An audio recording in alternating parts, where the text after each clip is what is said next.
नमस्कार, मैं स्वाति और आप देखना शुरू कर चुके हैं विंध्या टाइम्स।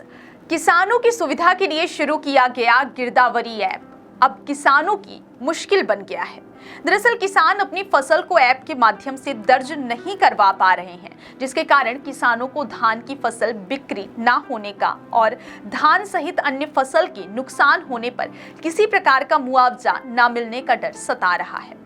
विंध्य के अधिकांश जिलों में धान के विक्रय के लिए पंजीयन किया जा रहा है, लेकिन पंजीयन में समस्या आ रही है। बताया जाता है कि भूमि की गिरदावरी होने के बाद भी ऑनलाइन नहीं दिखने की वजह से किसानों का पंजीयन नहीं हो पा रहा है। परेशान होकर किसान दर दर भटकने को मजबूर है। रीवा जिले में धान के विक्रय के लिए पंजीयन किया जा रहा है, लेकिन पंजीयन में समस्या आ रही है। बताया जाता है कि भूमि की गिरदावरी होने के बाद भी ऑनलाइन नहीं दिखने की वजह से किसानों का पंजीयन नहीं हो पा रहा है। परेशान होकर कि किसान पटवारी और सहकारी समिति के चक्कर काट रहे हैं। अभी तक कुछ गांवों में 50% से अधिक किसानों ने अपने फसल विक्रय का पंजीयन नहीं कराया है। किसानों ने कहा कि वह अपने फोन से ऐप में दर्ज करने की कोशिश करते हैं, लेकिन तकनीकी समस्या के कारण नहीं हो पा रहा है। साथ ही गिरदावरी ऐप में दर्ज करने के लिए जिन्हें नियुक्त किया गया है वह काम भी सही ढंग से नहीं कर रहे हैं, जिसके चलते जिन किसानों के खेतों में लहराती फसल दिख रही है, लेकिन ऑनलाइन फीडिंग में वह भूमि बंजर दिखती है। अब किसानों को डर है कि अगर पंजीयन नहीं हुआ तो वह अपनी फसल को निर्धारित समर्थन मूल्य पर कैसे बेच पाएंगे। उन्हें बाजार में मजबूरी के भाव बेचना पड़ेगा। साथ ही किसानों का कहना है कि अगर कोई प्राकृतिक आपदा फसल पर आती है और फसल का नुकसान होता है तो इसका आकलन भी कर पाना मुश्किल हो जाएगा और ना ही मुआवजा हो पाएगा। आइए सुनाते हैं किसान को उनका क्या कुछ कहना है। हमने शिकायत किया है ये रजिस्ट्रेशन का है कि हमारा रजिस्ट्रेशन नहीं हो रहा धान बेचने के लाने। तो क्या कहाँ शिकायत तो की? ये एसडीएम के यहाँ हमने किया है, तो इसको हम धान अब कहाँ बेचेंगे, रजिस्ट्रेशन नहीं होगा तो दिक्कतों में है। तो दिक्कत हो रही है हम पर जिनका किसानों को।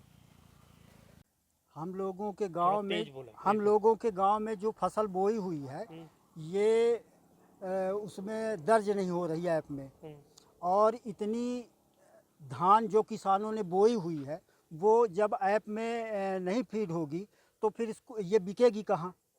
जब बिकेगी नहीं, हम लोगों ने किसान केसीसी से कर्ज लिया है, उसको हम देंगे कैसे? ये सारी समस्या मध्य प्रदेश शासन ने ऐसी व्यवस्था बनाई है जो एकदम गलत है।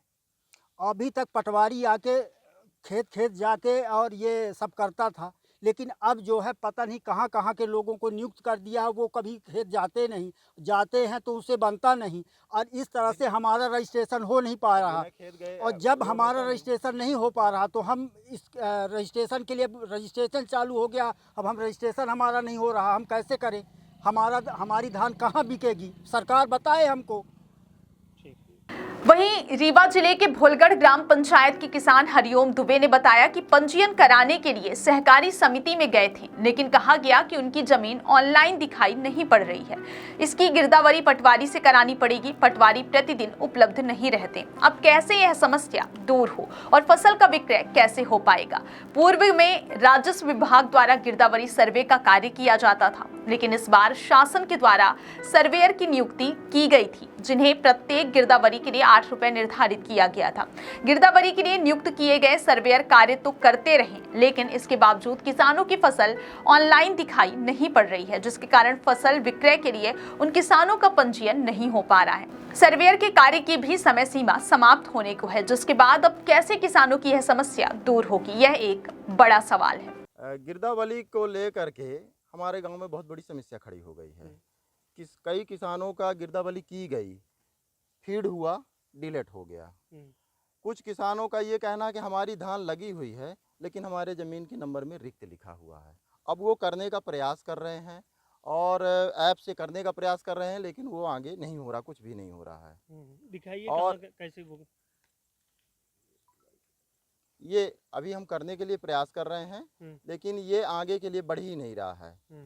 अभी इसमें कई ऑप्शन हैं, जैसे इसकी फ़ोटो खींचनी पड़ती है, ज़मीन में ही हमको खड़े हो करके उसका फीडिंग करना पड़ता है, तो अपने से भी नहीं हो रहा है, और जो शासन ने ठेकेदार नियुक्त किए हैं उनके माध्यम से भी नहीं हो रहा है। पटवारी को हमने जानकारी दी, लेकिन पटवारी जो है बोल रहे हैं कि भाई आदमी नियुक्त हैं, वही काम करेंगे। गिरदावरी की समस्या अधिकारियों के भी संज्ञान में है। कागजों पर प्रशासन के दावे हैं कि गिरदावरी ऐप के माध्यम से रजिस्ट्रेशन 90% हो गया है, लेकिन जब हम जमीन पर उतर के देखते हैं तो किसानों में भारी समस्याएं देखने को मिल रही है। वहीं प्रशासन का कहना है कि इस समस्या को लेकर कार्य किया जा रहा है, जल्द ही सभी किसानों की समस्याओं का निराकरण किया जाएगा। आइए सुनते हैं कलेक्टर प्रतिभा पाल को उनका क्या कुछ कहना है। गिरदावरी ऐप के कारण किसानों को रजिस्ट्रेशन होने पर समस्याओं का सामना करना पड़ता है। अपने यहाँ जो धान के उपार्जन की तिथि है वो अंतिम तारीख 4 अक्टूबर तक है। 4 अक्टूबर तक सभी लोग अपना रजिस्ट्रेशन करा सकते हैं। ये जो गिरदावरी अभी अपने पूरे ज़िले में लगभग 94% हुई है और जो 6% गिरदावरी अभी बची हुई है, जिसमें मुख्यतः जवा और त्योंथर तहसील में और कुछ मनगवा तहसील में और कुछ सिमरिया, इन 4 तहसीलों में थोड़ा गिरदावरी का जो परसेंटेज कम है उसको आज रिव्यू भी किया गया है और इसमें निर्देश भी दिए गए हैं कि अगले कल शाम तक ही गिरदावरी सभी लोग कंप्लीट करा लें ताकि कृषकों को अपने उपार्जन के पंजीयन में कोई दिक्कत का सामना न करना पड़े।